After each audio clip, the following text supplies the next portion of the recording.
Okay, I can't hear you. Just hang on. Okay, try Can you hear again. me? Hello?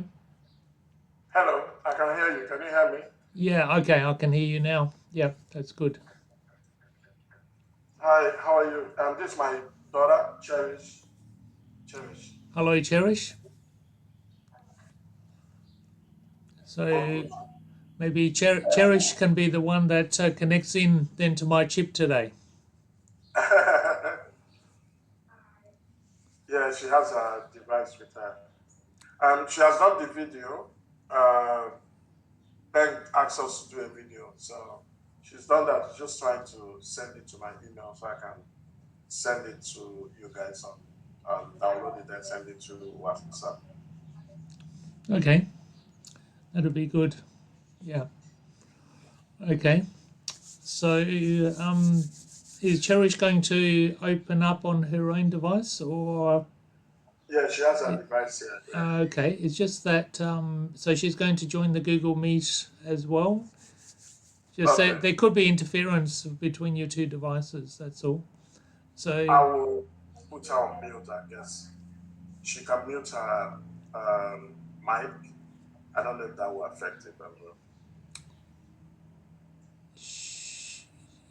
yeah, she can mute her mic and probably she needs to turn off the sound also, I think, on her laptop for that to work.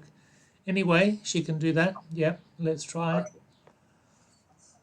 let me send you. I'm sending you the. The reason is then she can share it also on the Google Meet so I can see where she is. Yeah. Okay, there's the link to join the meeting, and then you can join on the. You both have MacBooks. You like the Apple laptops, do you? Yeah, she uses it for schoolwork, so Oh, okay.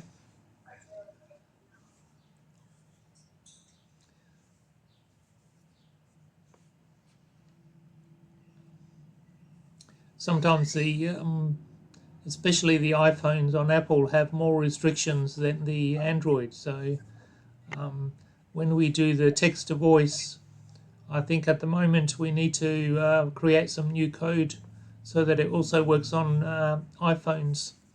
So iPhones. Yeah, I'll probably but we can. be. We have a. I have a Lenovo laptop. Do you want her to use that one instead? No, that's okay. It worked okay yesterday, didn't it, on your MacBook? So it should be okay. We can try it anyway. Should be okay. Okay. Have you logged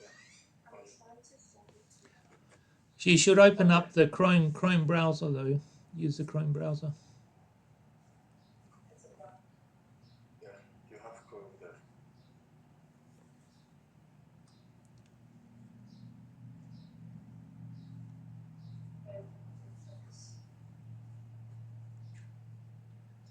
Can you send me the video? You sent it, okay. Okay, I'll put the video she did. She just did it quickly. I hope it's okay. Yeah, but I'll share it now on the group chat. Okay, sure.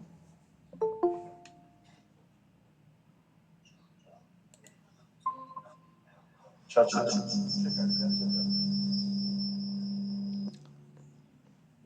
Okay, okay now.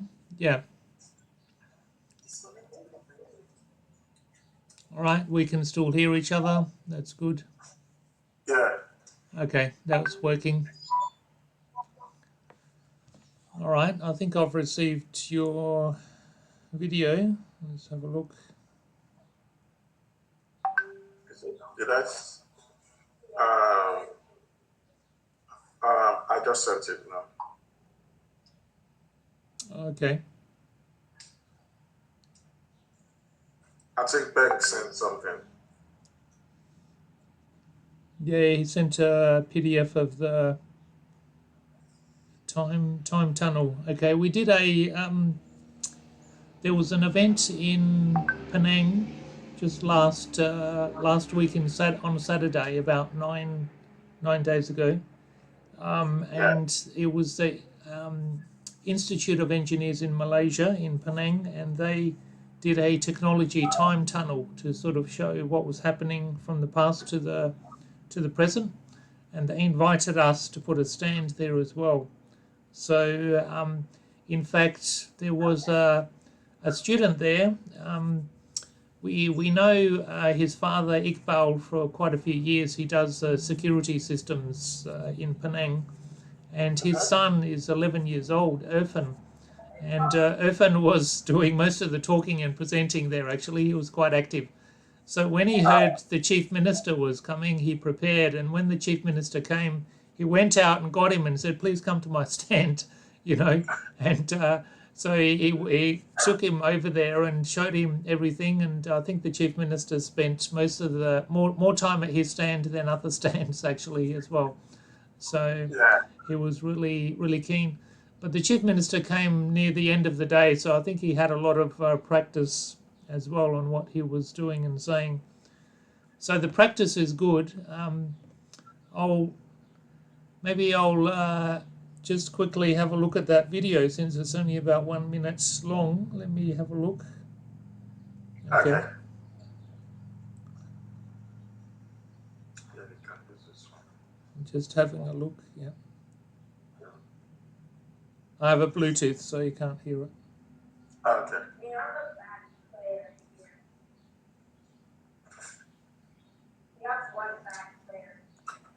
Come and join me. I'm having breakfast.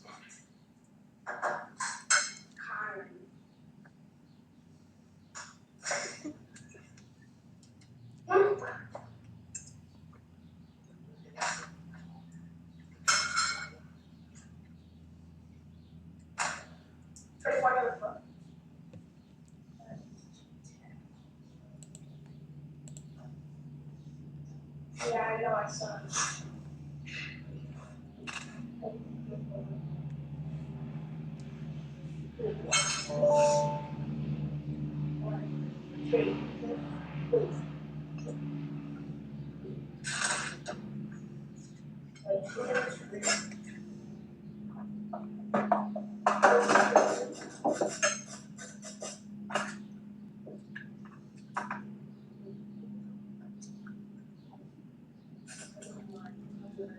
Okay, I've just seen the video, and I have to say, wow, Cherish, you're a good speaker. I can't believe that's your first video. That's really good. Wow. All right, we we have a student called Vala, and she's 13. She just won the Royal Adelaide show and won 2 tickets actually to go to Penang to the Inventors Convention in December. When she started speaking, she was actually quite shy.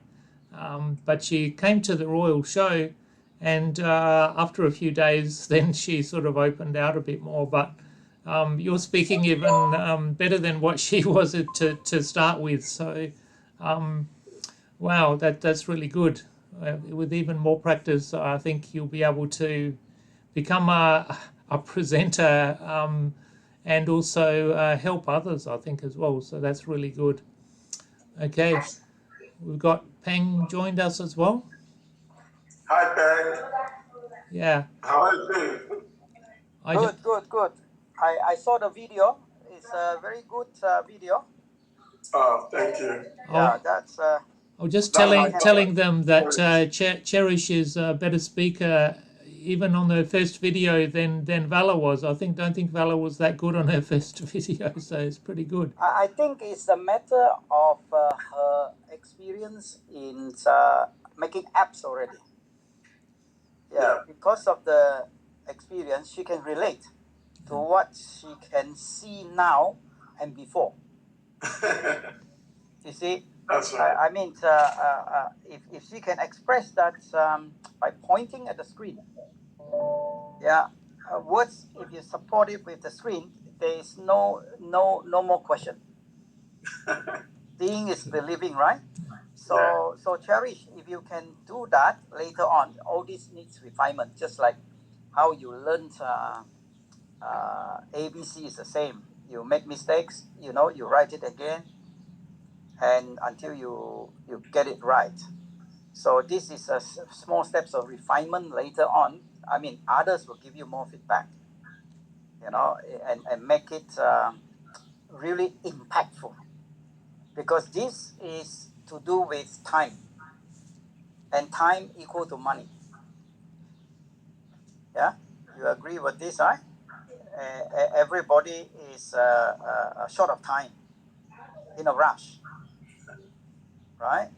Yeah. The reason you ask your father, in his old days when he was like you, 12 years old, he walked very slow. Absolutely. There Today are a he lot of, rush. there was no technology. Technology wasn't that much Yeah, as compared to today. To make it easier. yeah. Cherish, the technology he referred to is called microchip. Okay, that microchip was born about 80 years ago. And do you know how long ago human existed? Yeah, they found the African man 1 million years ago. Yeah, and in 80 years, the world has changed to make you walk faster. And when you walk faster, your heart pump faster. It creates more stress in your system. Yeah, from the heart, it will affect your liver, it will affect your kidney. All this you can study in biology and relate what you learn from runlinc. Runlinc will slow it down. Why? Why do you think runlinc will slow down your father's walking? Because he has more experience with his heart beating faster. Yeah, it will slow down his rush because he will have a lot more people helping him to achieve what he wants to achieve. You see the logic or not? Yeah, walking fast, we already know the problem. It's not good for your heart because you're rushing. I have to drop Cherish to school. I have to go to my work non-stop. I have to go and Wooli to buy the fish. Yeah? And so, how does runlinc help him to slow down? Because runlinc is giving him and you through him something the world doesn't have. So if you can give anybody, from ministers to a poor boy or girl in the slum, something that the whole world doesn't have, you will get a lot more support. He will be less stressed because everybody will want him and you to save time and money. Yeah, you imagine a teacher teach you something that everybody already is learning. But in your homeschooling, like now, you are doing something that nobody is doing. Like just now, it took you how long? Maybe 1 hour, half an hour to make the video. Already it says, my IoT, intruder alarm, Internet of Things, right? Intruder alarm. It's only a few lines of code, 2, 3. Already you have seen it, the power of time saving there with 120, 200 lines of coding. You saw that in the video. Those are actually done by engineers, not done by kids. So already that shows you how to save time for people. Who are the people you're saving? Your neighbors have kids like you. Their parents suffer the same, running around. And because they are learning the same thing like everybody else, 100 million other kids are learning. You are learning something different. That is comparing 10 hours to 100 hours. That is comparing, right? But now your father is going to show you, Miro is going to show you there's no comparison. The satellite IoT has no comparison. No kids like you go and ask your school friends in your coding club, have any of you heard of satellite IoT? I'm sure all of them will say, yes, I've heard of Google IoT. Hey, Google, turn on the lights in Nigeria through the internet. You pay $50, you get that capability already. That is called the normal internet IoT, which is what you did just now. But that one is already saving a lot of time, from 2 lines, 3 lines to 100+ lines. So you are saving parents, schools, universities, United Nations, Apple, Microsoft, Google. Who else? The financial companies are giving money to STEM education to make IoT projects. Yeah, that is one impact already. 100 lines compared to 2 lines. But the next impact is no comparison. Because all you have to do is ring up a few friends. Have you heard of satellite IoT? No. Means that they have never done it. If those say yes, you ask them, what is your project with satellite IoT? You will find that they have misunderstood your question if they say yes. Because we've done the survey. So you add on to the survey. Okay? So very important for you to do your own survey so that you have proof yourself that you have saved time and money for anybody who want to do STEM. Yeah, STEM now has IoT. So it's critical that these are clear at the beginning. That's why I'm so pleased to see that you managed in such a short time to do this short video. But you can improve it. Anything can be improved. Okay, so I'll stop here. Any questions? I didn't get what sort of apps did you make? Sorry, I was a bit late. So like I did one at school, and then I did one that could read story times to like little kids. I remember I did like a mini video game. I forgot it was about because it was a few years ago, and I did a trivia game, which was super. In those apps, was there any hardware involved, like turning on and off sound or lights? I've done one with hardware, which was Makey, but I'm not sure if that counts. Yes, any hardware will count. Was that hardware able to move a robot or move turn on and off your rice cooker or something like that? Yeah, it was at school, and like it could like it's without a mix, but it was something called Makey. And Makey. So have you got a video of it or a link to that project? I think that's like a graphics thing similar to Scratch. Block programming. Yeah. Scratch. Yeah. Yeah, a bit like Scratch. But yeah, maybe not so much programming, more IoT blocks. Yeah. Yeah, just to make things turn on off. So you would that Makey is a very powerful experience for you to compare now. Whether Makey is for stimulating interest only, or can you use Makey for real life refinery projects? Probably not. It's like a childhood like explore coding, but it can't be applied to the real world. It's just like Scratch. Right. Scratch. So in other words, is to help students, young students, to get interested. Yes. Not a real life application, right? It's difficult to get Scratch to send data information to the satellite. Yeah, basically. And to receive it back, right? If you have you seen any of the videos we sent you? No, but I've been looking at some of the runlinc projects. Yeah. Yeah. So have you seen Vala's project, the beehives early bushfire early warning system? Yeah, I've seen that. Yeah, we played. Okay. That is real life application. That is not block programming. That is real coding. And because of easy coding, it allows her to do that in 2 weeks. And she win $3,000 to go to Malaysia in December with Miro and other students to present it. And also the one 11 years old who presented his satellite IoT to the Chief Minister of Malaysia. So there's no difference. You will be able to present it to your Lord Mayor of your city in Sydney.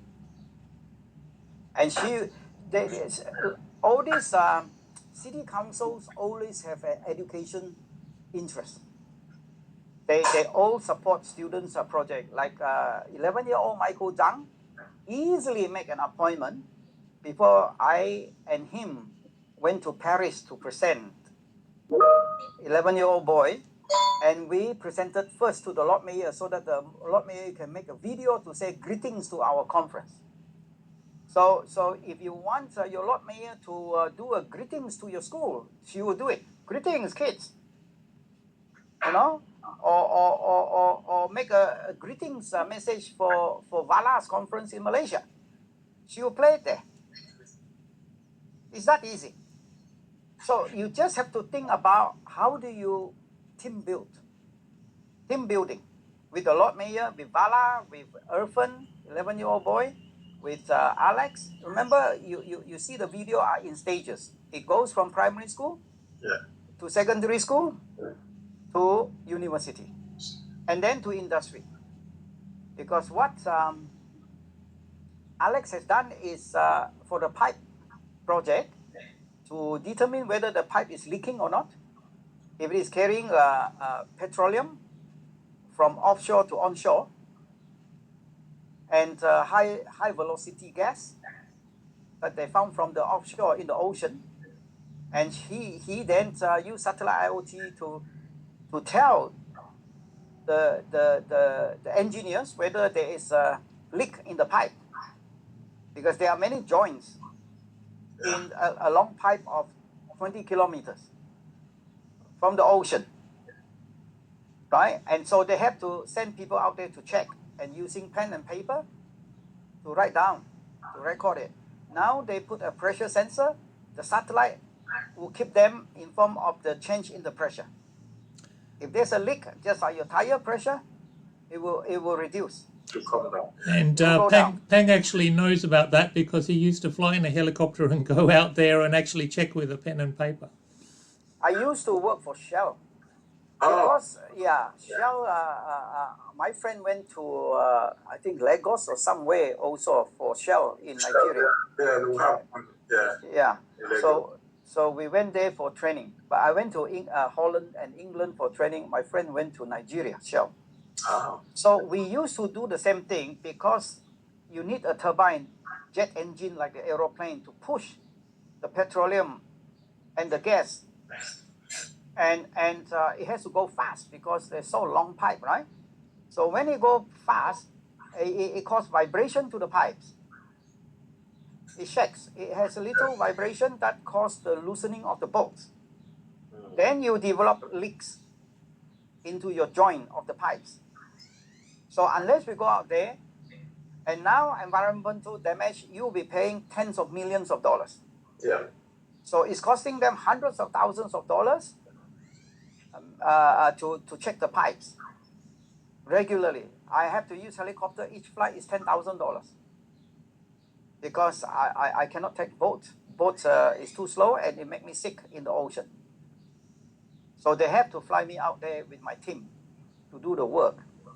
So you can see how much money we save from the environmental damage of millions and millions of dollars to hundreds of thousands of dollars by flying me out there, to now maybe tens of thousands of dollars, not hundreds of thousands, because we don't need to go there anymore. Unless there is a leak, then the GPS will tell you exactly where the leak is happening. Save a huge amount of time. Now, these are the sort of information you can use in your project. You can replace that petroleum pipe with water pipe in Sydney. And these water pipes are huge. You can drive a truck through the pipes. It's so huge because there's big population in Sydney. And these pipes will go through places that has no internet and no mobile network. Complete blackout. If there's a leak there, this pressure sensor will tell now. And you can choose the pipe company and tell them, I want to put your name onto my project using rubber tubing. So your rubber tubings could be named after a company called NovaFast, which make pipes that last 50 years compared to 25 years. Then the Nova Fast will give you a scholarship because you are making them more money. You're promoting them for free. You just name your rubber tubing as the robotic pipes. They use robot to make the high reliability composite pipe made of carbon fiber, fiberglass, all sort of mix. And they supply to the warships to look for submarines, to protect Australia. So there are companies like that that you can now form partnership. So this is called SIP, SIP. Remember all these words, right? Students Industry Partnership. SIP. Just like you sip water. Yeah? So that is a clear example of industry partnership that this runlinc will open opportunities that the other project will find it difficult, the other technology. Because only a few students can use it. This you are talking about millions and millions of students around the world can use it now to be your partners. So you would be able to then help other, like Miro say, help many other students to join you worldwide. And your face-to-face is through Zoom or Google Meet, like today. Yep. So I'll stop here. And if you have any questions, please stop Miro and ask. Right? You should see the page and say, wow, so many buttons there. How many lines do you need each of the button? He will tell you it's the same as what you made, 2 lines only. See, ask questions. When you see something not clear, just ask. Okay, you learn very fast. Okay? So you are 9 years old, is in grade what? Grade 4. No, you mean now she's 12? I'm in year 7. Oh, sorry, year 7. Year 7 is now in high school, right? Yeah. Yes. Here too, they used to be primary school. Now your first year in high school. So good luck, and I'm sure your friends, your teachers would appreciate some of this information. And I've spoken to, I text Victor. He has the kit, so if you can ring him up. Yeah, he messaged me. Just okay. So I'll probably pick him up. He said it's in Chatswood. I will be in Korean Park this evening. Okay. Something so we can arrange. Yeah, I just saw his message now. Fantastic. Yeah. And so hopefully you'll be able to make a note here. Miro send to the group text to voice, so that we don't forget it. So text to voice there is a light sensor, Cherish. So in the controller, the light sensor will know anybody covering it using the hands. When somebody cover the light sensor, like the robber coming to your house, it block the light sensor, it will give you an artificial intelligence voice message by whatever you type in. If not, you have to record it. And imagine you want to change a few words here and there, you have to re-record it. So this will save you a huge amount of time, and you can show the people that, Miro, how many lines of code? Is that text to voice is 3 lines. Just takes 3 lines, yeah. 3 lines of code compared to recording. And your message can be very creative, right? Like police on the way, full stop. Your video and your GPS position sent to the police, full stop, go away or go to jail. So that is your warning to the robber coming to your house. And that is called the IoT intruder alarm. So does this mean that you can insert audio and video to runlinc? The browser will change, yes, definitely, audio and video. But what I just described is a project that you can do. Miro will send a document that is interactive, meaning that you can walk about without your laptop, just the controller and your mobile phone with a power bank. Yeah, so it's wireless. So your mobile phone will show the 3 lines of code to people when you walk about. And so that become very impactful in terms of getting attention by your creative way of expressing the English. Yeah, so that same message could be in the beehives project. When somebody try to steal the beehives, it will trigger off the text to voice, and then the alarm sent to the satellite as well. One simple signal that somebody is moving your your hives, trying to steal your hives. And then it will activate the voice too and scare him off. Police on the way. Because once you have that message of video, your video is sent to the police, you cannot escape already. Because of cyber, they will track you. The facial recognition will catch you. So you'll never be able to commit crime again. They'll know who you are, where you live, how many dogs and cats you have, also they will know. They'll know your blood type, they'll know where your mother come from, they'll know what your father does, and what sort of food he likes, and he walk too fast too, very stressful. The police will all know. the police will all know about your history now. So this is a very fun sort of project to connect with people, the real world that you're living in now. Changed by microchip, born about 80 years ago, is by Texas Instruments, the first integrated circuit. Isn't it, Miro? The microchip. I think it technically was by our professor from Turkey. What was his name again? Dr. Jerry McDubbas. Dr. Jerry yes. McDubbas. He actually did it for his PhD project. He created a microchip for the first time with transistors. 3 transistors on it. Yeah. No coding, isn't it? It's just hardware. Yeah. Hardwired. And this was in the 1940s? Yeah, I mean, that 60s. Texas Instrument is a very big company. Your father would have used their calculator. Probably in the calculator, 60s, I think, Instrument. 1960s. 60s. Yeah. So maybe he was not born yet, I'm not sure. No, I wasn't there. I wish. It would be too expensive to buy their calculator. I couldn't afford it at that time. I am only watching other people use it. So Texas Instrument, if you Google it, you'll find that I think they make the first integrated circuit many years ago. So call it 60 years ago. But Dr. Jerry McDubbas from Melbourne discovered the age of the universe. Cherish, do you know how far the age of the universe from you? Like light years? How many? Correct. That's fantastic. I don't know how many light years it is. 13.7. I think it's more than that now. His discovery on the Hubble Space Telescope, not on Earth. They put a telescope into space called Hubble. The Hubble telescope has his sensors, light sensor. And he managed to capture 1 dot of light after traveling 13.7 billion light years. How do you define, what is a light year, Cherish? It's like the distance, I don't know, in space. Yeah, distance in space, how do you measure that? I don't know. Wow, what is distance from your house to the shop? How do you measure distance? Is that speed time of your car? Yeah, like kilometers per hour. Yeah, is that correct? Your father is driving 100 kilometers and it takes about 1 hour to get there.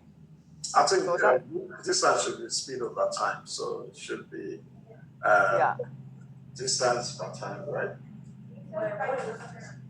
Yeah. So their distance is measured by the speed of light, not the speed of the car.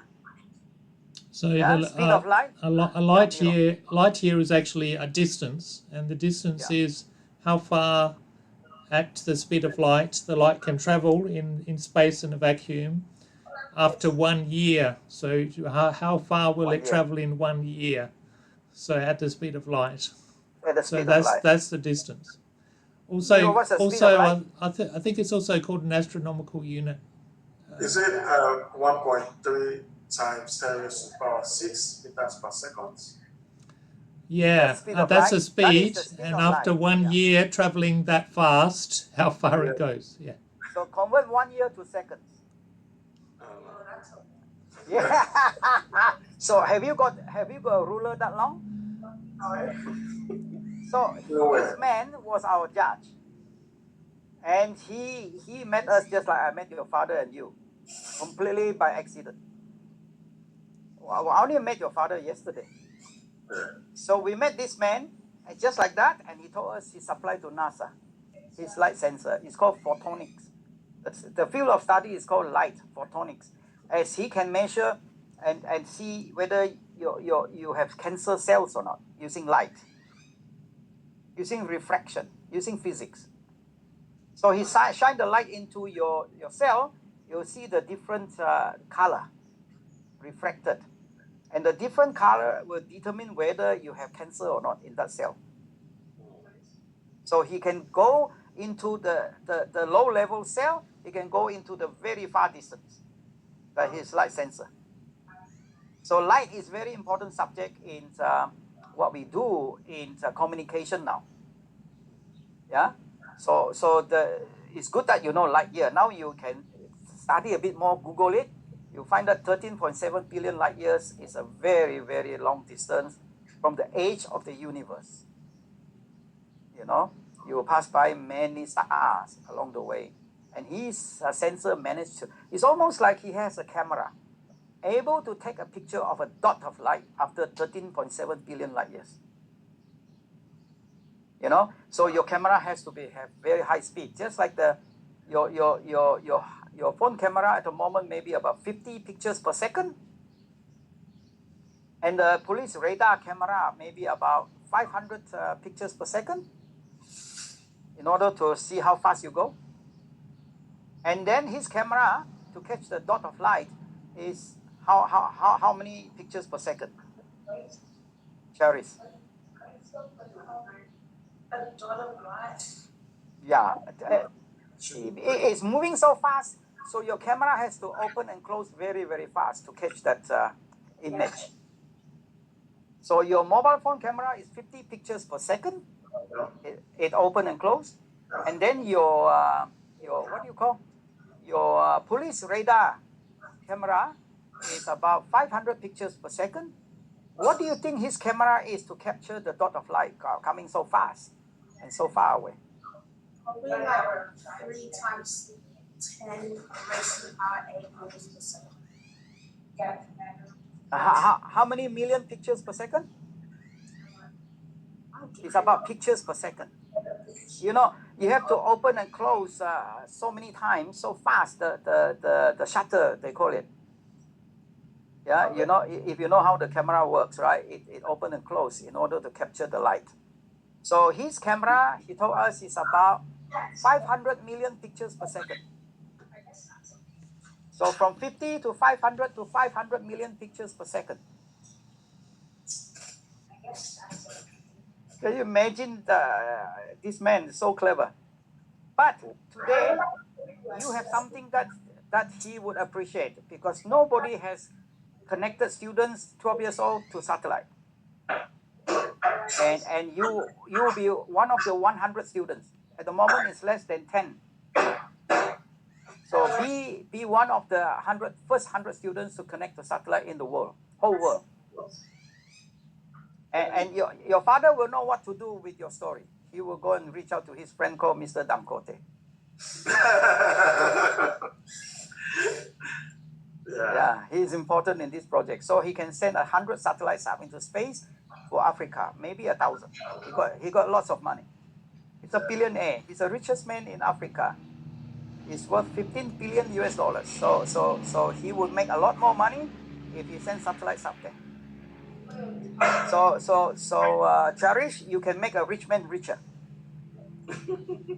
That's what the story is about. Yeah. So people think that they are rich, we cannot make them richer. You got a secret now that can help the rich man to get richer, so he can give a lot of money to the orphans, to the people in the slums. Yeah, isn't that a good thing, Cherish? Yeah, so that they similarly they can join you to do this project. So one last project to test your ability to capture information. If you have that ability, and you have some friends in Nigeria that have no bread to eat. They're so poor. They have no education, no bread, nothing. No money to buy bread. How can you use this advantage to make bread for them? To get them free bread from the bread shop? What would you do? That's something I should maybe start a project and then like offer it to someone and then use the money that I make from the for them to give them bread. Yes, that's one way. That's one way. You make some invention that nobody have, and give it, sell it, and make some money and give it to the poor kids. That's definitely the normal way of doing things. But the very abnormal way today is you give away this technology through the orphan, through the slum kid, and ask him to give it away because he has no education, he can't use it, he has no laptop, he has nothing. But he can give away a QR code to those customers that go to buy bread from the bread shop. So when they scan in the QR code, they'll see Cherish speaking. Greetings, my name is Cherish. I want to help your children to have 7 free projects. Project number 2 starting with, so that you can see that with 2 lines of code, you can make a control web page compared to 100 lines of coding. So for sure, the chance of you winning a competition is very high. So can you please tell your friends to buy bread from ABC bread shop, so that your children not only win competition, you yourself have less stress because they would have more STEM and less game, less social media, which is damaging everybody, stress out between the parents and the kids, right? So that is the advantage, that's the benefit you're giving to the customers of the bread shop, so that the profit of the bread shop will increase. So that one day normally they have 100 customers, now they have 120 because of you giving the QR code to this poor slum kid and stand in front of the bread shop and hand it out, the QR code to the customers. So the customer have a deal with you, help your children to make 7 free projects, but you go and tell all your friends to buy bread from this bread shop. So the benefit for you is your children will win competitions, and then hopefully you have more STEM and less game, less stress for you, for the parents. So then the bread shop owner say, wow, I normally average out 100 customers per day, now I have 120, 130. Who did it? Where is the person who did it? It's a little boy or girl in front of the bread shop. He doesn't need to even get to know the owner. He just needs to hand out the QR code. So then he will give bread, free bread to the little boy or girl. So that is your social empowerment. It's almost like you're performing a little miracle here. You can create free bread now for the poor people. First day of your lesson, you're already onto the possibility of increasing customers to the bread shop. That's what it's called. Runlinc equal to increasing customers to any business. We have increased customer to a hotel, restaurant, and the hotel owner give a free room to a boy called Jackson in Cameroon, next door to Nigeria. We increase customer to a solar business, and now Mustafa have free solar power in his house, $7,000 US, or 10,000 Aussie dollars. Now, all these are poor people's story. How come we cannot do it in Australia? Because Australians already have the resources. Yeah, but they always need more money. Yeah, here people, Dangote have money. He's worth 15 billion US dollars. He still can make another 100 million because of your secret you give to him. Yeah, he will have 1 million bread shops around the world. Not one, to help the poor kids. Yeah. You see? So the rich people are very much part of this project, not just the poor. So everybody have to work together to eliminate all these problems defined by United Nations called the Sustainable Development Goals. Have you heard of it? Yeah. Okay, one last test. What is quality education in the 17 SDG? What is the number? There's a number. Quality education and what? Quality education is SDG number? Sustainable Development Goals, United Nations. Yeah. Number 1 is poverty. You have no money. Probably like 3. Number of the 4. 7 problems. Yeah, if you Google it, it will say number 4. Number 4. Yeah, so what your father has brought to your house, to you and your school and your friends, is called SDG 4, quality education. Yeah, so there's 7 development goals and education is the 4th one. Quality. Yes, 17. And the last one, 17, is SDG 17 is global partnership for goals. Means that you join your hands with everybody around the world to solve these 16 SDG. Number 1 is poverty. Number 4 is quality education. So you write down the formula, SDG 4 plus SDG 17 is equal to all SDGs. Makes sense, right? It's a mathematical formula today that we have invented. SDG 4 plus SDG 17, global partnership, right? Especially Dangote is your partner now. We solve all the problems. Yeah, will equal to all SDG. No need to, it's just a formula, no words. SDG 4 plus SDG 17 equal to all SDGs. And that is the formula for United Nations.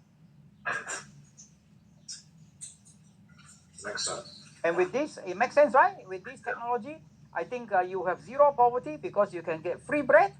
I think there is something about habitat and accommodation. I forgot what it is. And that is also problem solved. You get free room now. And then solar, climate change is 13, 1-3.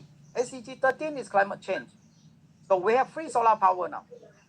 Yes. So you have created the 3 zeros. 0 poverty, 0 net carbon emission, and 0 unemployment. I think there's one called unemployment too. Everybody will get a job. Yeah? So today is packed with information. And you can unpack a lot more of them gradually. Because today, hopefully you are on a journey to release all your creativity that is given by God. Yeah? And when I mention the word God, do you believe the more you give, the more you receive? Yeah, I do. Yeah, you see, even 12-year-old agree with me, Obie. Correct, yeah. Yeah, I'm sure you. Give us never lack. So the more Sorry? The more? give us never lack. Give us never lack. Like the more you give, the more you receive as well. Is that in the Holy Book? Yeah, give us never lack. I think so. Miro, say again. I can't hear. Give. He said the givers never lack, so they don't lack anything. They don't miss out on things. Yeah. Give and never lack. Yeah, Givers, people that give won't be lacking anything. Givers never lack. Oh, amazing! So you have read your Holy Book well. I must check mine. Mine is called the Buddha book. Yeah, yours is called the Bible book, right? Yeah, correct. Give us never lack. Wow, this is the first time I heard it. I must check with my Quran book too. Yeah. In fact, I have asked everybody, they agree with you. The more you give, the more you receive, according to all holy books. Write it down, Cherish. That is your practice now. When people ask you what religion you are, you say, I study all the holy books. On only one thing only. The more I give, the more I get, according to all holy books. The rest is not important. Because everything can be solved with that problem.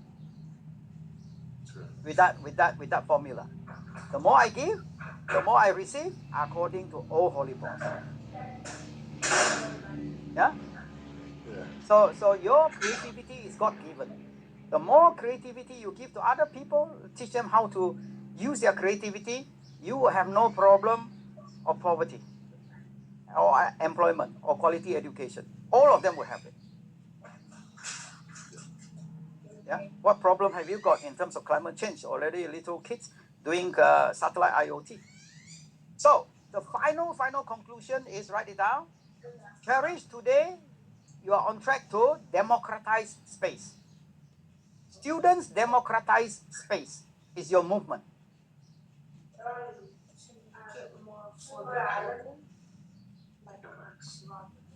Yeah. Students democratize space is your vision and your mission now. Your objective of your career, of your interests, yeah, is to democratize space so that all of us have access to space, if not only a few people.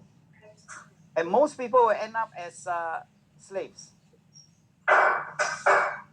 of the rich people. Yeah, when I say rich, they are trillionaires now, no more billionaires. Yeah, and we need to have some sort of say in space, and you have started today. So I'll let Miro go ahead and show you how to democratize space with all your friends around the world. And it's all based on the holy books. The more you give, the more you receive in order to achieve all your goals. Thank you. Thank you. It's good to meet you. Thank you. And good luck when you meet up with Victor Zhang is his name. Victor, he was our intern. He studied under Miro in Adelaide, and then he moved to Sydney. Oh yeah. Hopefully I'll see him. Thank you. Thank you. Good luck. All the best. Take care. Thank you. Notes. Make notes as Miro speak, as much as notes you can make. Thank you. Well done. Thank you. Thanks, Bye Ben. for now. You carry on. Thank you. Bye. Okay. Bye. Bye. All right. So, Cherish, we'll do some hands-on, shall we? We'll get you to actually use my controller over here and go through it. Have you done some projects connecting? You've done some controllers before. This controller can work on the local Wi-Fi, but it can also work across the internet. So I'm going to actually give you access to my controller over here on my table that I have here. Okay, on the web page. So inside this Wi-Fi chip is a web page, and it becomes a window into the chip. And on that window, we can see what is happening, but we can also develop projects using that system called runlinc. So I'll send you a link. Let me get the link. And I'll put it into the messages.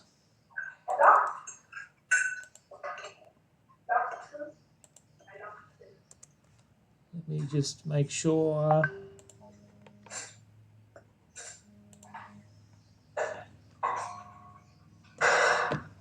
What's the other one?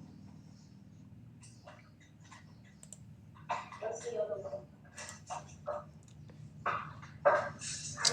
Yes, this is being recorded, and also I've already taken some screenshots, so I'm going to put that also into the group afterwards as well. Okay.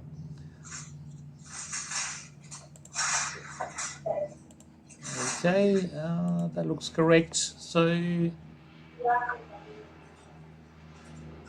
if you can open that, put it onto a tab on your Chrome browser. Your Chrome browser. Yeah. It's on the messages. Okay. Yeah, she got it. Okay, and then if you can share it, so go to the Google Meet, click the Present Now button, select the run link, and then select the share button.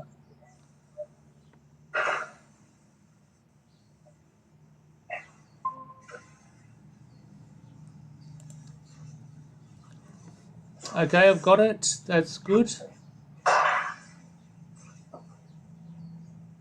That's actually not the link I sent you, so close that one.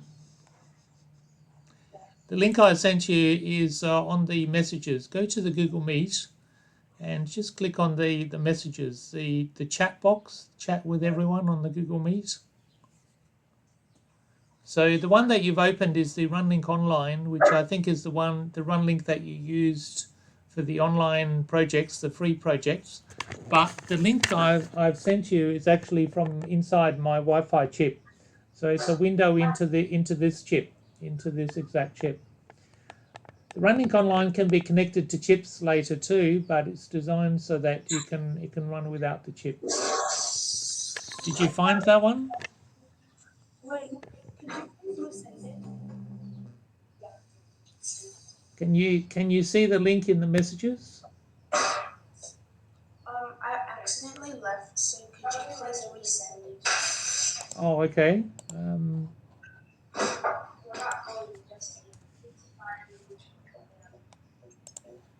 Okay, I've put it into the messages. Can you see it now? Yeah, I can see it. It's just one trio left. It's just one trio. Is that the right link for the test? No, that's not the right link. At the top here, it will not say runlinc online. It will actually say runlinc version 2.3.1, which is the one inside my chip. Do you want me to send it into the... I won't put it into the WhatsApp, but it's in the messages. Can you see the chat box? Yeah, is it the 2.31? Is it? The address actually starts with Wi-Fi D21. Yeah, This one? that's correct. Yeah, that's the one. That's actually inside my chip I'm sharing. So so this means that we have access to the ports on the chip. So the chip has many connectors. You've done some projects with Arduino, some controllers. So it has some blue connectors here and also some sockets on the side and some pins, all of the connectors. On the blue wire, I have connected a magnetic switch, which is called a relay box, and that is connected to my lamp. So when this switches, then it can switch on my lamp. That blue wire is connected to port number D13, D13. Go to D13 and make it a digital out. Okay. In the status, you will see that there is a signal here, but the signal is off. When we activate that signal, then it will activate the relay box and the lamp, and we can test the signal simply by clicking the red off button. So just click the red off button, and my lamp turns on immediately here in Adelaide. Okay, did you see that? You can click it again, you can turn it off, you can check the connection. So you can see it becomes like a window inside the chip. You can see what is happening on the outputs, clicking on D13. Okay, so of course we could control other things. We could control a motor, turn it on for a pump or a robot, or we could have a fan or air conditioning or heaters, things like that. But today we're going to use the lamp. So I want you to type in the word lamp, because the word lamp will be used in the coding. So just lowercase, small letters LAMP.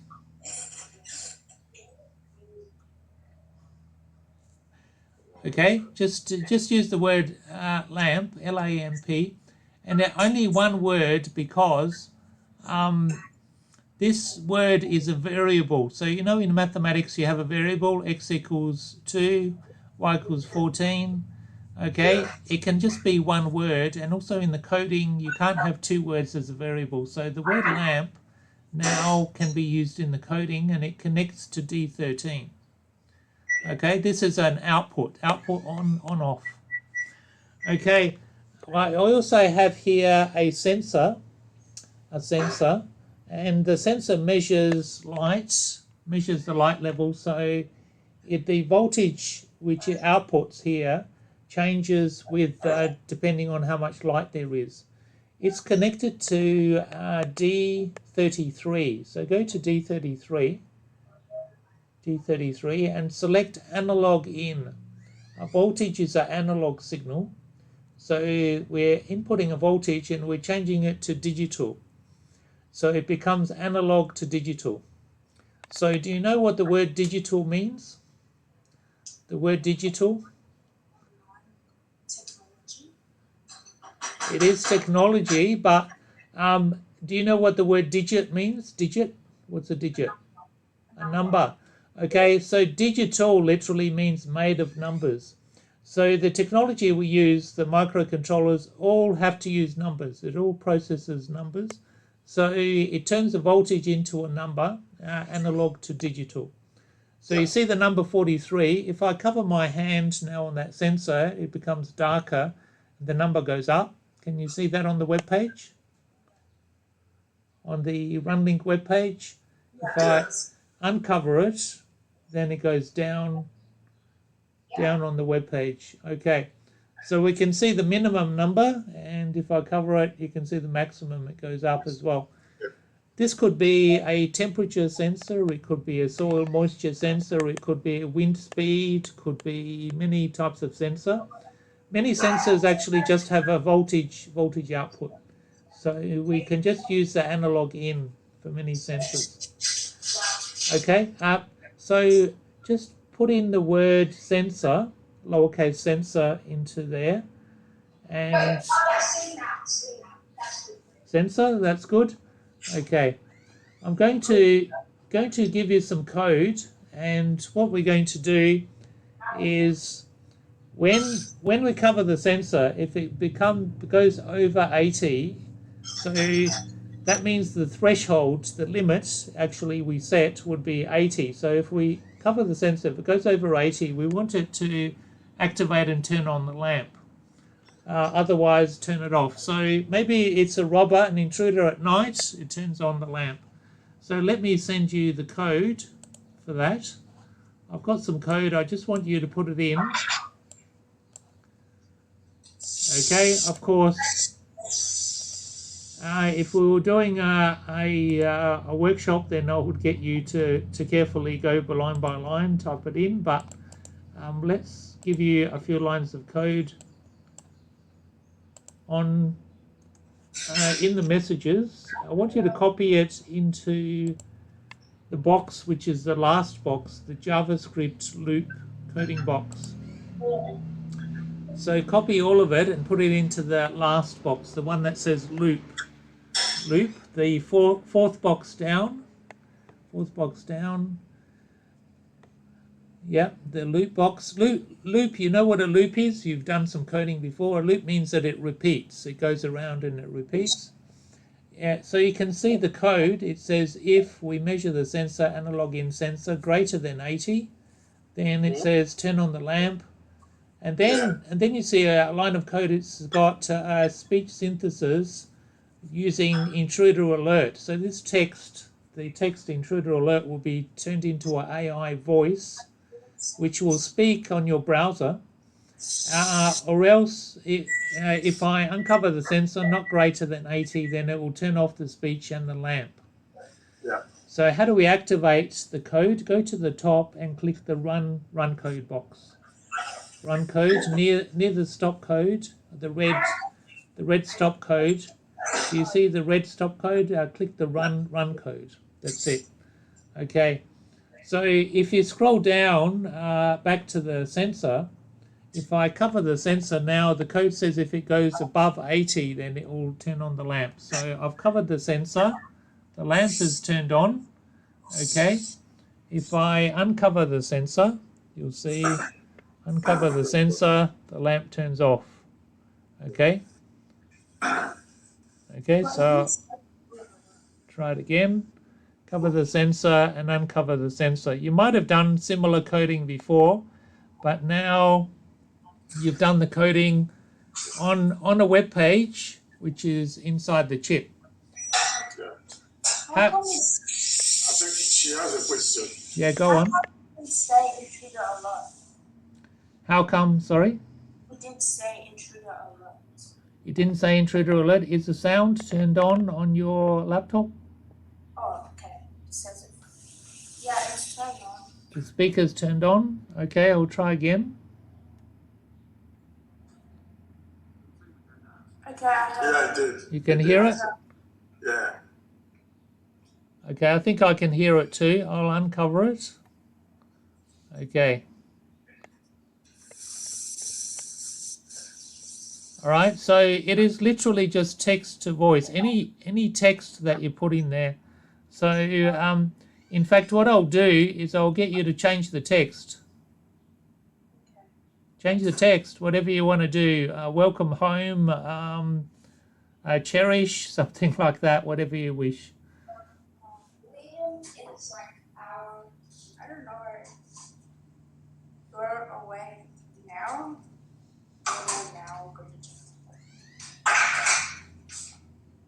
Yeah, okay. So you need to go and click the run code again. Go to the top, click run code again. So that'll bring in all the changes. And then I'm going to cover the sensor. You see my hand now is covering the sensor again. Okay. Okay. I heard it. It's working? Yeah, it's working. Okay. All right. Maybe it's not very loud, but it doesn't come through your microphone very well on this side. So, all right. Okay, I'll try again. I need to run. Yeah. Okay, I've uncovered the sensor. All right, what I want to show you next. Okay, so you might have done some similar on-off code maybe on some other controllers before, but the runlinc can do many other things as well. Many other things.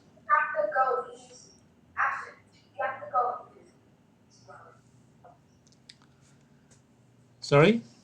So it's called an analog in because it's measured in numbers, or is that?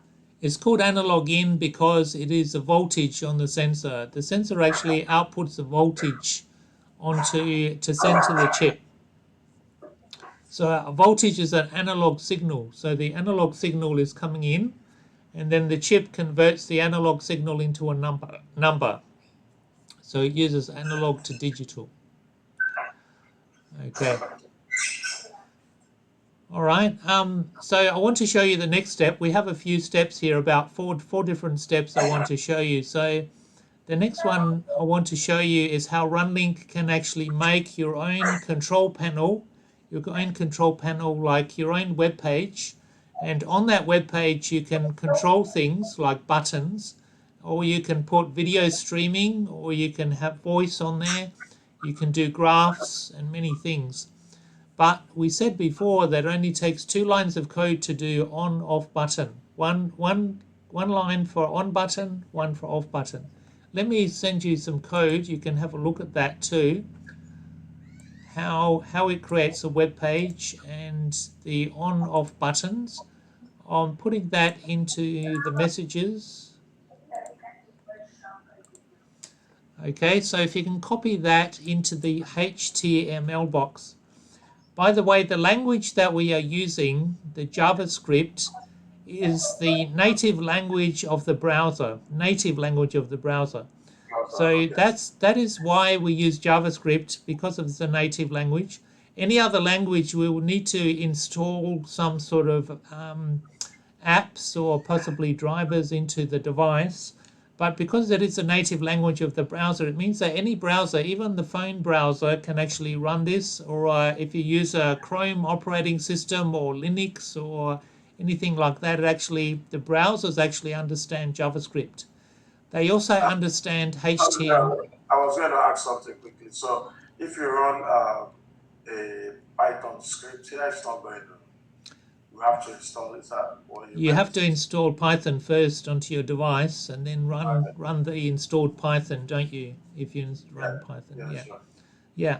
But later we actually are working on putting in Python, because we have Python inside the chip. So we are going to expand to another box where we can add some Python as well. Yeah. All right. So the HTML box also is understood by the browser, and what the HTML is about is called hypertext markup language. So what that means is it takes text and it turns it into a picture. The text might be just the text on the page, or it might be some text to create buttons or to put other things on a web page. So HTML is what shows how a web page is formed, and this text is sent across the internet, and so the browser interprets this text and turns it into a web page, a picture. So, all right, in the lines of code, you have 2 buttons. You see a button on click, turn on buzzer. My buzzer here is connected to D23. So go down to D23 and make it a digital out also. We're going to just turn on and off the buzzer, D23, and type in the word buzzer. Type in the word buzzer in lowercase.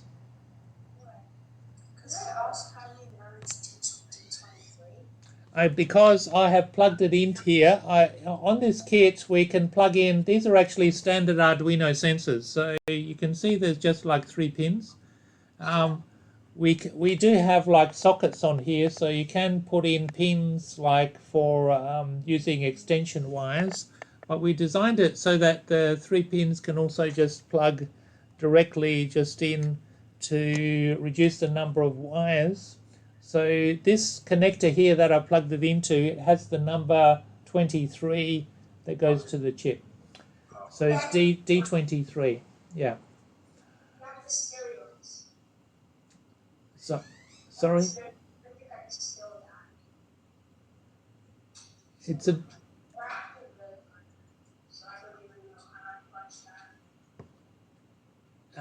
yeah, sorry, it's a bit hard to hear you. The microphone's not picking up very well because of how far you're sitting from it, I think. Anyway. Yeah. I need to come and stay here. Sorry, what were your comments? What did you say? Sorry. I just asked how you knew it was D23. Oh. Okay. That's good. All right. Yeah, I'm not sure why the microphone is a bit blurry, so you might have to speak more slowly and a bit louder. Might be easier to understand. So we're using the word buzzer because that's the same variable that we're using inside the code. So if you go to the HTML, you can see that the code in the button uses the word buzzer in there. So click the run code, click the run code again, and then scroll down under the port numbers, go down under the port numbers, go down further, and you see alarm control web page. This is actually made by the code. So you can change the code and it'll create a different display, a different web page. This is a small web page. It has a bit of text on the top, and you notice the text is big. That's because we use the markup which is in the HTML called H1. H1 means a heading, and 1 is large. Where we find all of these things, I will show you also. It's called W3 Schools, and it has all of the things that you can do in HTML and JavaScript as well. So this is a real button connected now to your buzzer. So if you click the alarm on, then it will connect to my buzzer here on 23. Can you hear it? So this small buzzer here is actually buzzing quite loud. So if you click the alarm off, it turns off. So you can create your own buttons. You can put your own labels on top. You can even make the buttons a different color. So you can use colors. You can change sizes. You can change fonts of text. You can even on the web page, you can have so that you have one iframe and have a video camera such as the one from your phone. And you know how many lines of code to add video to? It's only 1 line of code. You only need 1 line of code to do that as well. Yeah. Did you try the online project with the 1 line of code for using your phone to the runlinc? Did that work? No, I haven't seen that. Okay, all right. It is. If it's an iPhone, it might be a little bit difficult to find the IP camera app to get that. So Project 1 is actually just 1 line of code to do that. So what I'm going to do now, the next step, is I'm going to show you another runlinc web page. And the runlinc web page will have a video from the IP camera which is on my drone. You see my drone here? Yeah. It has a little IP camera on the front. This is a Wi-Fi drone. You may have seen these before. They're used quite often in schools. It's called a tello drone. Okay, tello drone. Do you have these in your school? No. I've seen. Okay. All right.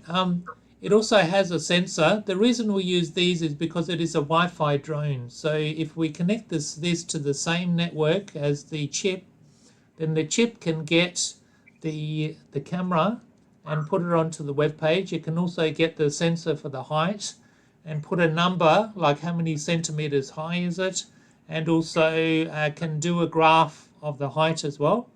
and we're going to add many buttons. So one line of code to create a button, maybe called up, one down, one right, left, okay, and then forward, back, etc. So we're going to, actually, I've also added some buttons to make it do somersaults and make it do a flip. So click the stop code. I'm going to connect this to the runlinc Wi-Fi. Before I do that, you need the code for this one as well in the runlinc. So I have put the code inside the chip. So when you write a project on runlinc, you can also put it into the chip. So how to get the code back out for the drone from the chip is simply near the stop code, click the get button, and that will get the code from inside my chip and put it onto your browser on your web page there. So this is the code for the Tello drone. So just wait. I'm going to turn on the drone. Going to turn it on. Going to turn this on. So this is an example. I need to connect it to the Wi-Fi. So I've turned it on. Let me connect it to the Wi-Fi first. It's only a small battery, so I don't leave it turned on. Also, it needs the air, otherwise it overheats. So if it doesn't fly after a couple of minutes, it actually overheats. Anyway, I'm just connecting it to the Wi-Fi now, and let me just check. Let me check if it's connected. Just wait. Okay. All right. So can you see my video? My drone is on the ground here. So click the run code. Click run code. Now scroll down. Scroll down. You can see the video. Okay. If I put my foot there, it goes near the drone. Click the red start commands. The start commands. Okay. And then click. Okay. Yeah, the buttons work. Just wait for me to tell you which button to press, because I don't want you to crash the drone, okay, because I can see the room, but you can't see the whole room, okay?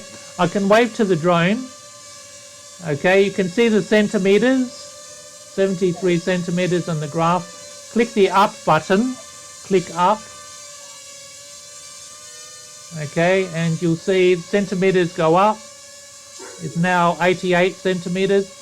Just check the battery on the drone, click the battery on the top right, and it comes up 76, not too bad. I want you to do a flip right. Can you see the flip right button? Okay, there it is. Okay, did a flip. Okay, and a flip left. Okay, there you go. All right. Wow, you're going to be a pilot for NASA, flying drones on Mars, I reckon. Okay, very good. Okay, you can turn the drone, you can see the camera, so click the turn CW, turn clockwise. Okay, and that will actually turn the drone towards my poster. You can see that changing on the video. There's a bit of a delay on the video. Okay, click the land button, click land.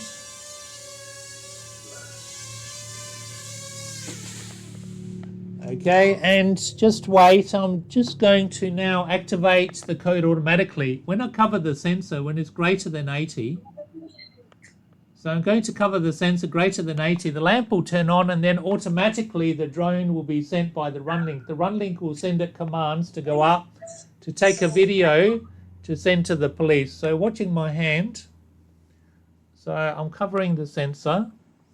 Okay, lamp is turned on.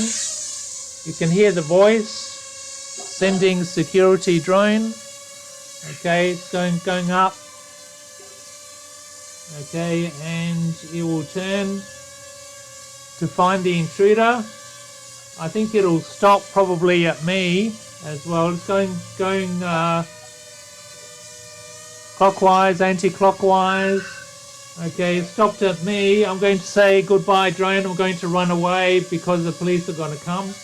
Okay, so the drone is going to land automatically because I've run away. So I uncovered the sensor and the drone then lands automatically as well. Okay, back onto the ground. So you can actually give automatic code as well using the runlinc. You can make it do automatic things. This is a... Go on. Do you have heat resistant or water resistant material because of like weather and stuff like that? Sorry, say that again. Does the drone have heat resistant or water resistant material because of the weather? Or if there's like a fire? No, not really. It's an inside drone. It's actually less than 100 grams. It's an educational drone designed mainly to fly inside. So it might be inside a classroom or it might be inside a house. But you can use it outside. You just need to use it in good weather as well, and obviously not too windy as well. So you can use it. It does do quite good pictures on there as well if you're just taking it to take snapshots and things. So, and this drone by the way is only about $160, and it's we don't sell it. It's sold in JB Hi-Fi and other places like that as well. So Miro, I have something to add. Like in my country, where during exams, like in high school or secondary school, what we call it, um, they need a teacher to be there to supervise the students during exams. yeah. You can actually use this, and the teacher sits in his office doing something else, and then the drone movers around and watching. I don't know. Huh? Yeah, and watch over people, and then you just have to view the drone camera view and see what is going on. You can come away if you need to. You could, maybe you need to have another drone, because this one, the battery only lasts about 10 minutes at most. Oh, okay. If it's used a lot, the battery might only last 5 minutes, so it's not a lot of battery on the drone. But it is very stable. You can see it's quite stable, so it's good for a demonstration, because if you don't click the button, it'll stay in one place as well. Yeah. Because there are some delays. Obviously, we're doing this across the internet, and so there could be a couple of seconds delay on the internet too. But this also works on the local Wi-Fi, so the chip also can be connected without internet. So you can just open the chip on your local connection on the IP address. Even if your phone is connected to the same network, it can connect to the chip as well. All right. Do you have any questions? Because I want to show you the satellite connectivity as well after this. Do you have any questions at the moment? Okay. All right. Well, what I'll do is I'll get you to connect to a different chip, because I have a chip here near my window, which is also connected to this satellite transceiver. If you can see the name on it, it's called Myriota. You can see there, Myriota. Okay, this is a company here in South Australia that actually has satellites in space, and they do IoT satellites. So they've been using this commercially, but now first time using the runlinc, that even students can now connect you into this transceiver and into the satellites. So close this one, and I'll send you another link, a different link. Actually, what I could do is I could just modify this link just using a different chip number. Let me do that, and then you can open this and I can step you through it as well. So let me just change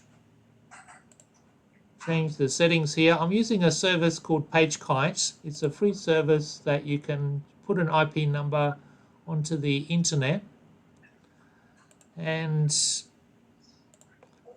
so we do have documentation how you can also do this as well. So if you had one of these chips, you could also share it across the internet. Let me just close this. I'm going to change the settings.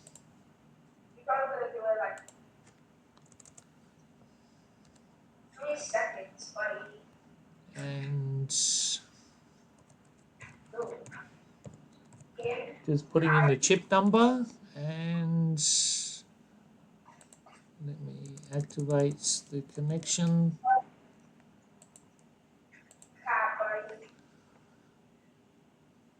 Okay, it might be a bit slow across the internet, but at least you'll be able to try it yourself.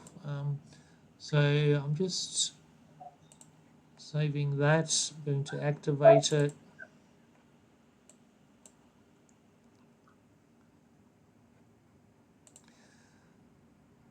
Okay, so what I have done is the chips actually have a number on the top, and it has a different IP address, so you can access it across the same network using a different IP address.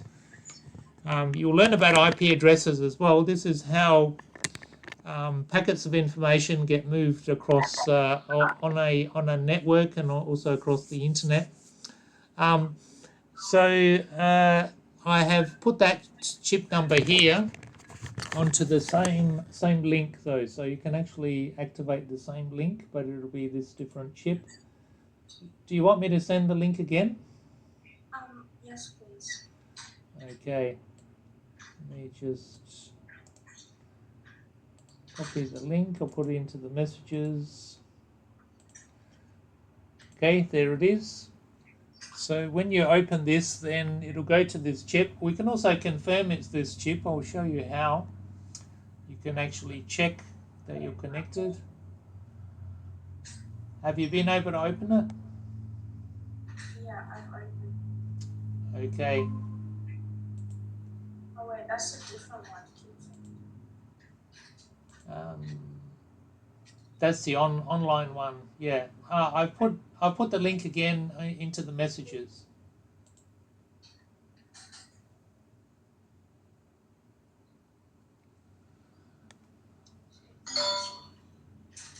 Yeah, is it this one? Yeah, that's correct. That's good. Okay. So I'm going to show you how you can check if it's actually connected. So you can see there's a little red LED there on the top of the chip. That's actually for power. It also has a little blue one as well, and the blue one is connected to D2. So if you go to D2 and make it a digital out, then you can activate the blue LED as well. If I can move my camera in the right place. Let me see. All right. So if you click on that button, then it should turn on the blue LED on the top as well. Yeah, can you see it? Yeah. Okay, all right. So this is connected using 3 wires. What the wires do is actually send text. The runlink can send text to this device, which is a transceiver. What it does is it can send radio signals up to the Myriota satellite and also receive them as well. And so basically these 3 wires mean that the runlink can text the transceiver and the transceiver can text back. So the runlink is going to ask the transceiver and say, how are you going? Are you ready? What are you doing? Or what is your GPS location? What is the time? And the transceiver can respond. Or the runlink can say, okay, I've got some data for you. I want you to put this data into your memory so that you can send it to the satellite. Okay, so click the get button because I've got some code inside this chip to talk to the transceiver. So now click the run code. Click run code, and go down. You can see the web page. Now, you can see this web page is actually a little bit more nicely laid out, and it has some colors and things like that. So if you scroll back up, you see at the top there is actually a box called CSS. CSS is used. You can use that to change the style of your web page. So you can change the font. You can see up there it says body. It's got Arial font, and it's got a font size, and you can have button color. You can see button. It has a color, etc. So scroll back down, and okay, that's good. So what I want you to do is talk to the transceiver. Click the first button, the check button. Click the check button. And you can see down there it says message to transceiver. Can you see that? It says AT plus state equals question mark. So it's asking a question to the transceiver and saying, what is your state? What are you doing at the moment? And the reply from the transceiver is okay, the state equals ready. So it says that I'm ready. What that actually means for the transceiver is that it can see GPS satellites, it knows what the time is from the satellites. Did you know that GPS is not just for location? Did you know that it's also for time? It has very, very accurate time on the GPS. Yeah, very, very exact time. So exact that they have to use atomic clocks on every GPS satellite, because that's the way GPS works. You know, we talked about the speed of light. Well, there are lots of GPS satellites. When one GPS satellite is here and the other GPS satellite is here, then the way that it works is the GPS receiver on Earth will receive a signal and it will time how long that signal takes compared to the atomic clock time, and it'll know how far the GPS satellite is from your receiver on Earth from the exact small, very, very small change of time from when it was sent until it's received, and also from this satellite as well, and from another satellite, and then it can work out where it is exactly in space. So you can get a location that way. So it's very, very accurate time. Also, did you know, this is actually true, you can look it up later, but when the clock is up in space, it is actually running slightly faster than an atomic clock on Earth. Do you know why? Time is different. Time is different because of gravity, and this is Einstein's equation that gravity affects time. So did you know that unless they applied Einstein's special relativity equation, then the GPS wouldn't work. So they have to actually use Einstein's equation to make GPS work. Yep. Yeah. So yeah, look that up. That's actually very interesting. It's an interesting application of physics. You think that this special relativity and everything is just science fiction, but they're actually using it right now for our space technology and GPS. Okay, so it says it's ready. Let's check how much memory we have in the satellite transceiver. Click the second check button. Click the second check button. Okay, you can see it's asking AT MSGQ. MSGQ means how much memory do you have in your message queue. We have a bit of a delay because at the moment the messages from your browser are being sent to Iceland through the page kite, and then they're coming back to me in Adelaide, so there's a bit of a delay. Okay, it says okay, the message queue equals 480 bytes of memory. Okay, so now watch very closely. You can see there it says temperature and it says humidity. I have a temperature and humidity sensor. This sensor here can measure the correct temperature and the correct humidity, and I also have a light sensor. So if I cover the light sensor, you can see that number will actually go up from 0. There's also a delay on that one too. Just go back down, and the sensor number should actually change. Okay, maybe there is a longer delay than I thought. Go back up to the top and click stop code and then run code again. Might be, and then go down and just wait for the signals to come through.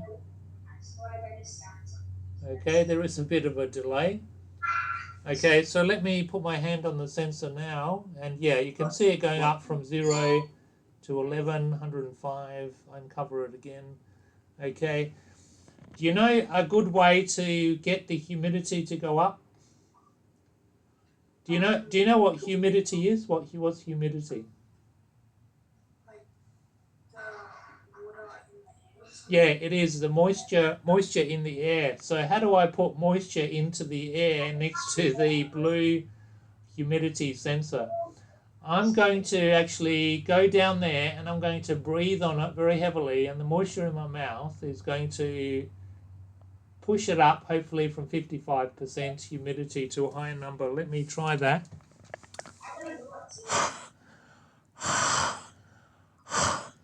I can't get very close to it, but anyway, I think it's gone to 56. Hopefully it goes up another point or two. I couldn't get very close.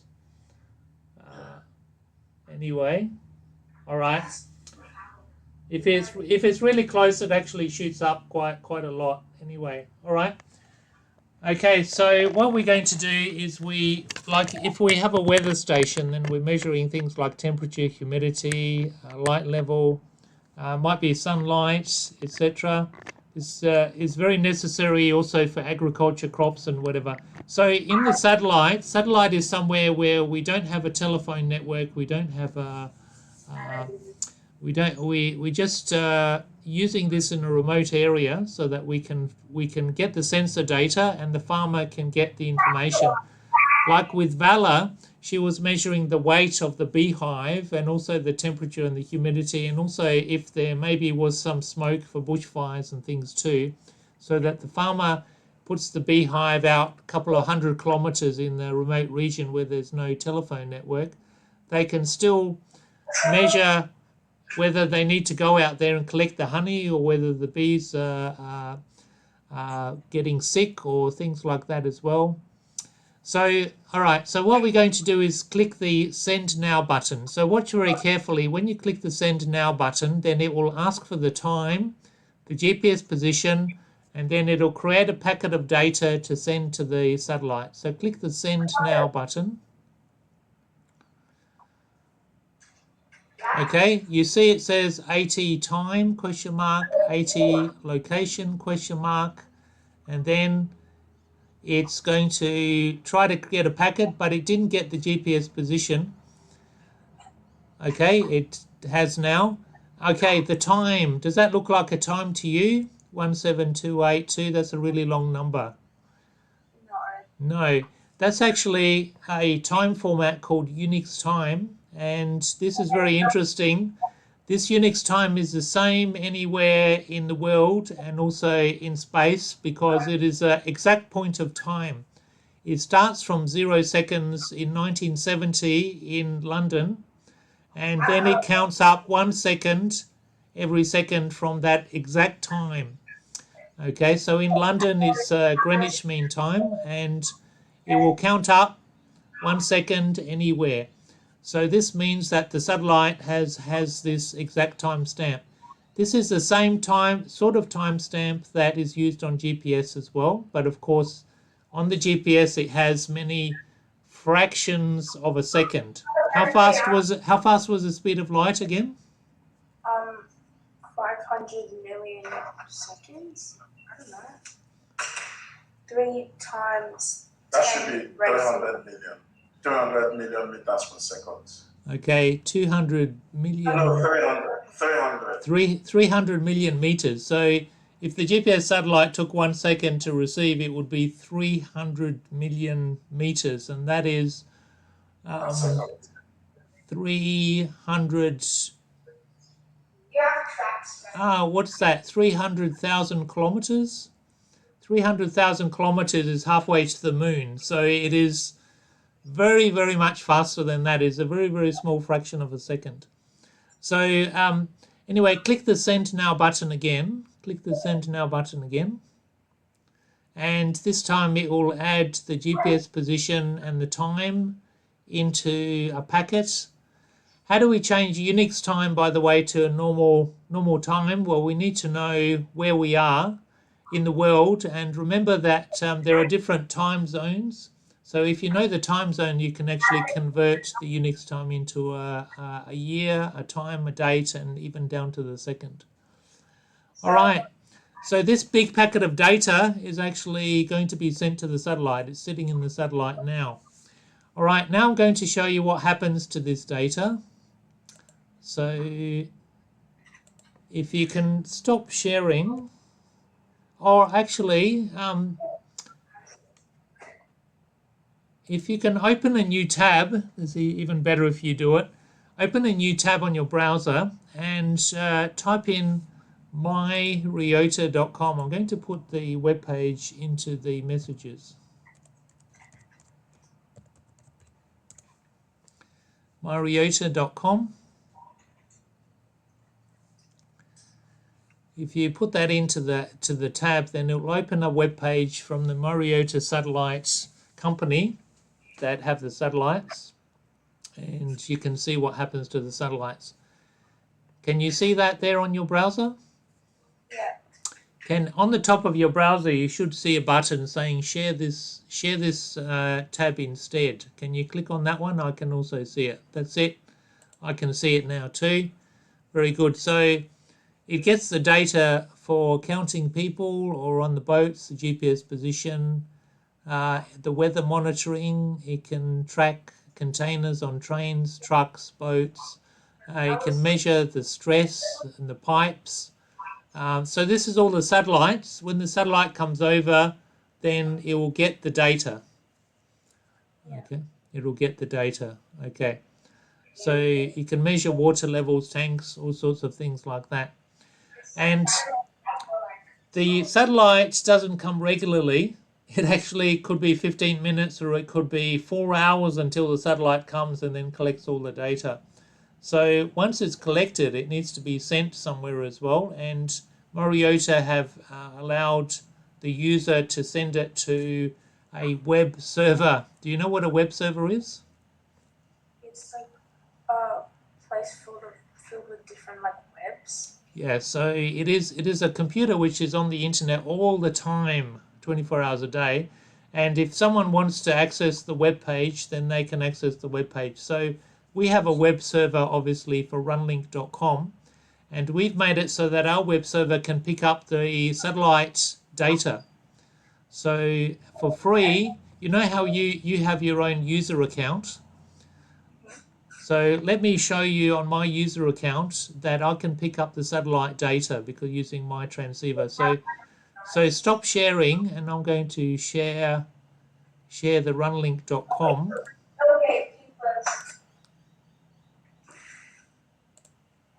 okay, so those. Okay, so you've seen this page before. If I go back to the main page up here and click on users, I'll log into my account. You have your own account.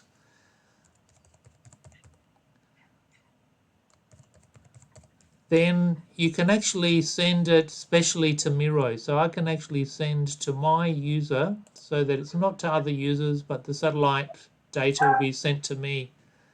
I need to load a program because you can actually code this as well to get it. So I'm going to let me get the code for this. I've actually put it on my laptop. So you can save and load the code onto your laptop as well. You can also send it to the chip. And you can also save it to onto the website, and I'm going to show you how to do that so that I don't have to keep doing this as well. So this is the code to get the satellite data, and here next to upload, you can actually put your project up onto your own site. Myriota satellite data. Okay, I'm going to click upload, and successfully uploaded. If I click open files, it opens this, Yes. and you can go to Myriota, this one here. No, we can't do that. Yeah. Okay. All right. So now I just need to. I can just get it from there. So let me go back to this one. I'm going to run it, run code, and you can click, if I click on the get data on this code, it will get all of the packets of data and the timestamp. I have collected a lot of data because we're doing a lot of measurements with a pipe company at the moment. But I want to show you at the end that we also have some code where we can get a GPS map, and we can also show graphs of the data as well that we've collected. These are just the last 5 points, but they're not in the right format with the light, temperature and humidity. But like goes up every 1 hour, and then it makes a graph of the progress after 4 hours or 5. I think it's up to the code, and the code that I made to send the data was every half an hour actually on this one, so it was about every half an hour. But all right. Anyway, so that's basically what I wanted to show you today. Do you have any questions on any of that? I covered quite a lot of things. Can I insert a video file, like a video recording? You can, and you know how to do that. You actually can, like for example, if you want to insert a YouTube, you would have to insert some special HTML code to actually insert that YouTube. So what I'm going to do is I'm going to actually show you how to do that, and how easy it is to do that as well. You know that Google, of course, on YouTube, they also use HTML, they use JavaScript as well. So they actually have provided a link to any video that you can insert HTML. So let me show my runlinc again and show you how to do that.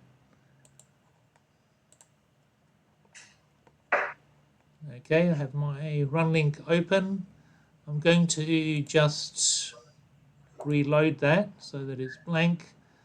I'm going to go to a YouTube.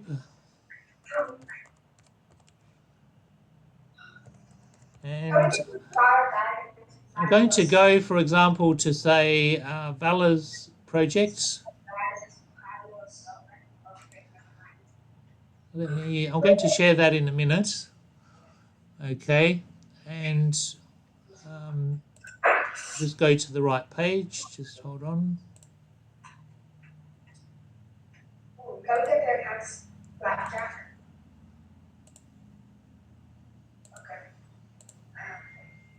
Okay, because we also have a runlinc YouTube channel, and we put some videos up there as well. So she made a video and asked to put it up as well, so she can share the link. So let me go to the videos, and then I'll share this.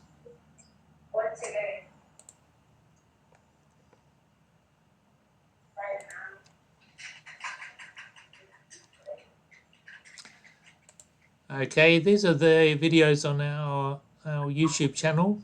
This is Vala's video. So let's say I want to put Vala's video into the YouTube. So I can actually do this. So if I click on the YouTube video, any YouTube video that you can play, then you can actually go to this tab here. Have you ever seen this one? It actually says share. Can you see what I'm doing? Okay. Let me go back. Okay. So if you go and play the video, it looks like this, any YouTube video. Okay, and then if you click the share button, YouTube actually gives you different options on how you want to share it, and it actually has here called embed. And the embed, guess what that is? It's the HTML code to put into your web page. So you can actually copy the code. Can you see that? Yep. Okay, so I can click on copy, actually here, copy, and then I'll go back to my runlinc page. I click on HTML, I click on run code, and we have the video inserted there. And if I click on play, it'll actually play the video inside the runlinc webpage. Does that make sense? Yeah. If you want to do an image, how would you do that? If you wanted to insert an image onto the runlinc webpage, you okay. All right. I actually have a document documented for that. It's project 6. How many online projects have you done? This is like my first time using one. Sure, of course, yeah. So how many of the online projects have you done so far? Because I haven't seen any of them. Yeah, I just sent it to her this afternoon, but after the meeting, she will have a lot of time to Sure. explore them. Okay. I also was going to ask, so if I get the kits, so she can use it to do some of this project, or we don't actually need those kits for now? She can do the free projects.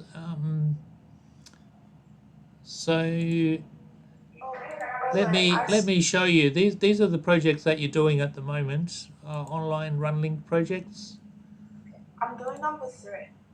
Okay, so you've done 1 or 2, but on this one here, which is the project 6, when you get to project 6, then it actually shows you how to create buttons yourself. Is that coming up? It is, okay. And when you go down to this one, then you can create some voice buttons, and when you click the buttons, it can make it speak as well. So this is the function to make it speak, for example, intruder alert, or even laughing on the last one. Okay, but it has a second section on there, and the second section is about adding pictures. Part 2 on that project 6 is about how you can add pictures onto your web page. So you can try that yourself. So you can actually pick a picture anywhere from YouTube, from the internet, and you can include the image inside your web page. So you can include that image with one line of code, image source, and this is actually where the image is on the internet. So that will then end up on your web page like this. So you can see there's a few images here that might be next to your buttons, or you can change the size and shape of your images as well. Okay, so take a look at that one, and you'll learn more and more, and it'll answer more of your questions. But do you have any more questions right now? Because I'm still happy to help with any questions at the moment. No, okay. But to answer your father's question, there are those 7 free projects, but also the other projects. The other projects are actually a lot more projects with the actual controller. So let me go back to that page, and oops. Okay, can you still see that? Okay. If you go down to the actual runlinc projects here, Yeah. it has a setup for the chip, and then beginner projects. It can do smart lights, fridge alarms, washing machines, temperature control. Many projects inside these folders. So intermediate projects, wind power. On this wind power one, for example, if you connect up a little motor with a fan, you can actually blow on the motor and it can generate some electricity, for example, and you can measure it as well. In the AI projects, the intruder alarm is the text to voice that Peng mentioned before.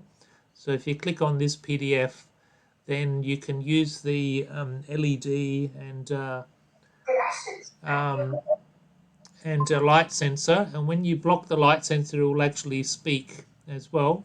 And this is very useful because you can show this to other people as well. You can show them how that works.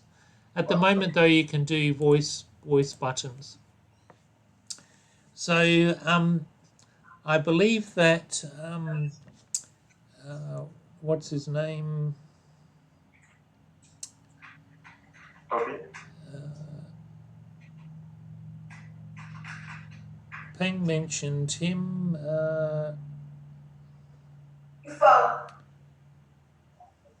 So who is that? The person in Sydney, Victor Zhang. Victor Victor, Zhang Victor, might have Victor some kits that might be Yeah. able to pass. Yeah. Okay. He has sent me a text back, Peng, and said he's going to take a picture of the kits so that we know Oh. how many and which ones at the moment, so that we can Yeah. possibly pass one across as well. Yeah. Sure, that would be good. Yeah. So actually, Vala asked a lot of questions, like, for example, how do you embed a video into runlinc? And I showed her how easy it is. That YouTube actually gives you the code for runlinc. It gives you HTML code that you can copy and paste into runlinc straight away for videos. And she asked about pictures, and I showed her project 6 as well. She's only up to project 2 or 3 at the moment. Yeah, only started today. Yeah. Yeah, amazing. Really amazing. If you keep it at the fun pace, if you're having fun with it, you see the change, the result, the impact very quickly. As long as you make it fun in your learning, you would see, you start connecting everything you know from the past. You see, a normal person normally only connect about 10% of what he knows, because a lot of them are in hibernation. You have no use for it. You know it. You have learned it from school, from uni, from work. And but running somehow will help you to connect to the past and the present, and then to the future. It is something that you can measure. Like most of my friends at about 69, 70 years old, my classmates, they are at a point where I would say 90% of what we've learned together are useless. They can't use it anymore. They have no platform to connect. But runlinc connects everything that you know, no matter whether you're 12 years old from the past to now, 12 years later. Anything that you remember can be consciously connected. And that's why you have to express, you have to study, why is it possible that the human brains can connect to the past so much because of one trigger or runlinc. It's a trigger.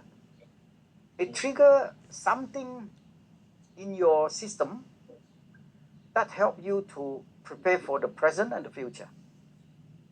And I think you've shown it. You've shown it faster than I can explain from what we have observed, that you have that ability to connect.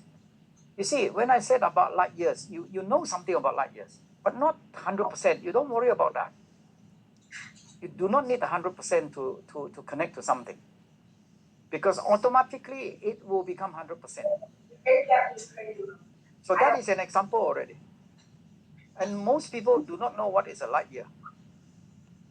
You know, and sure, there's some issue in terms of clarity, but after a quick explanation, I think you are at least double the clarity now. Maybe not 100%, but at least double the clarity compared to before. And so all these are past being brought into the present now. Because how many times would you use light years in your study? Probably not a lot. Very, very, very little, right? There's no relevance there. But yet, because we're talking about space here, and Earth too. We can talk about light years to sustainable development goals. How could you have one platform, SDG 4, that can solve all SDGs? How is it possible? The world has so much problem is defined as 17 problems. Yeah, it is all a problem. You have SDG 4, SDG 17, global partnership. Where is the partnership? I don't see many. That's why these United Nations SDG define very well, but you need a platform in order to really make it meaningful, that you can really solve those problems. Number 1 is poverty. Number 13 is climate change. Number 5 is gender equality. You see, suddenly all these things that people find it hard to relate even. What is the meaning of SDG 4, quality education for ordinary person? Nothing. Zero. But yet for you, it suddenly is meaningful now because you have something that says you spend 100 lines, I only need to spend time on a few lines only, 2 or 3 lines of code. And the time I save, I will be able to add in a lot more features than what you can. And surely I will be able to be competitive. Yeah, individually. But I can also help other people to be competitive using formulas. You know, you have seen it already. If you can achieve that, why not another 10 other friends from around the world? Strangers. Strangers are friends. Sorry, Ben, sorry to interrupt. I might need to run off for an appointment. Maybe Cherish might ask a bit more question. But please, yeah. James. Yeah. Okay, sorry to interrupt. I have 4 minutes. No problem, no problem. Thank you so much for making this possible. It's really nice to meet you as well as your daughter. And Cherish, have you got any questions now? Nothing. So maybe take a break. Yeah. Otherwise, I can see steam coming out of your ears. Try some more of the projects. Yeah, it'll make more sense. Yeah. Yeah, do the project, and the only way we can give you feedback is to see a video. Okay. Yeah. Always have the habit of expressing your creativity, your thoughts onto a short video, not long, just 2 minutes max. Yeah. Okay. So good luck. It's been a pleasure. We learned a lot together. And before I go, Obie, have you heard of a Joseph in the group? Okay. Joseph. There's a Joseph in the group. I'm not sure whether, I think he's in Nigeria. Yeah. He's a student. Yeah, I spoke with the elder brother last night. He told me about him. He's into coding. Yes. Yeah. And he has coded for Dangote. Yeah. He mentioned, his brother mentioned that. Okay, if you can share whatever you have learned today, together with Cherish and with him, or arrange for Google Meet or group call anytime. We can bring as many people as possible to share this experience of Cherish. Okay. Thank you. Thank you. Good to know. Okay. I wish I could stay the whole time. It was really interesting. No problem. There's plenty of opportunity anytime. Yeah. We're standing by, and when one of us are free, we will engage. Okay. Cool. Good luck in your meeting, Victor. Thank you. Okay. All right. Thank you. I'll catch up with you guys. Take care. Bye bye. Right. See you, Cherish. Take care. Yeah. Bye. Bye. Bye. Bye bye.